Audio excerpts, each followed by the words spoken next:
खानदेशमध्ये आपलं स्वागत आहे। प्रभाग क्रमांक 11 मध्ये आपले दोघी उमेदवार आपल्या सोबत आहे, काय सांगता? सर्वप्रथम सगळ्यांना नमस्कार। आज प्रभाग क्रमांक 11 याच्या नगरपालिकेच्या उभारलेल्या इलेक्शन निमित्ताने आज आम्ही छत्रपती शिवाजी महाराज नगरमधून तिथे असलेल्या हनुमानाच्या मंदिरातून आम्ही प्रचार रॅलीला सुरुवात केली आणि ती बसस्टँडच्या पाठीमागे असलेल्या भीमनगर इथे असलेल्या हनुमाननगर इथे असलेल्या हनुमाननगरच्या इथे आम्ही त्याची सांगता आज आम्ही इथे केलेली आहे। आज तुम्हाला इथे लक्षात येत असेल की कार्यकर्ते असतील, पदाधिकारी असतील, दोघं उमेदवार म्हणजे आज या प्रभागामध्ये प्रभाग क्रमांक अ मधून टिप्पू देशमुख यांच्या पत्नी अमरेंद्र देशमुख आणि राहुल गायकवाड हे दोन उमेदवार आम्ही इथे दिलेले आहेत आणि वरती सुचेताताई वाहक नगराध्यक्षकरता यांच्याकरता अतिशय उत्साहामध्ये सगळे पदाधिकारी कार्यकर्ते आलेले होते आणि हा सगळा उत्साह कार्यकर्त्यांचा असलेला जल्लोष, त्यांची असलेली संख्या बघून मी निश्चितपणे सांगू शकतो की हे दोघेही उमेदवार आणि नगराध्यक्षाचे उमेदवार हे भरघोस मतांनी इथे विजयी होतील, त्यांना जास्तीत जास्त मतांचा लीड मिळेल। विषय होता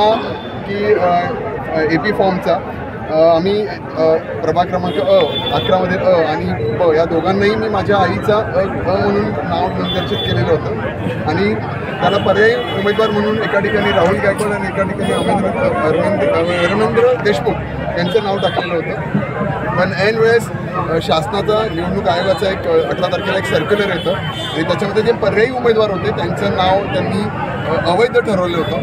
पण आम्ही त्याच्याविरुद्ध कोर्टात दाद मागितली होती, पण दाद मागताना आम्हाला टिप्पू यांना न्याय मिळाला।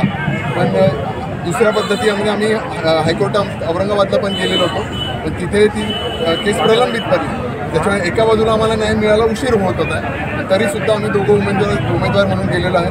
तर आम्ही राहुल गायकवाड यांना भारतीय जनता पार्टी याच्यामार्फत पुरस्कृत करणार आहोत आणि उद्या त्याचं जे चिन्हही ते त्यांना लागेल आणि मी भारतीय जनता पार्टीचे सर्व कार्यकर्ते, पदाधिकारी हे दोघांच्या पाठीमागे भक्कमपणे उभे राहून दोघांना विजयी करून देतील याचा मला विश्वास आहे। त्या ठिकाणी आमदार किशोर पाटील यांनी सांगितलं की 28चे 28 नगरसेवक आणि नगराध्यक्ष आमचेच निवडून येतील, यावर तुम्ही काय सांगता? जर कधी माननीय आमदार साहेबांचे 28चे 28 जर नगरसेवक निवडून आलेत तर मी राजकारणातून निवृत्त घेऊन टाकेल।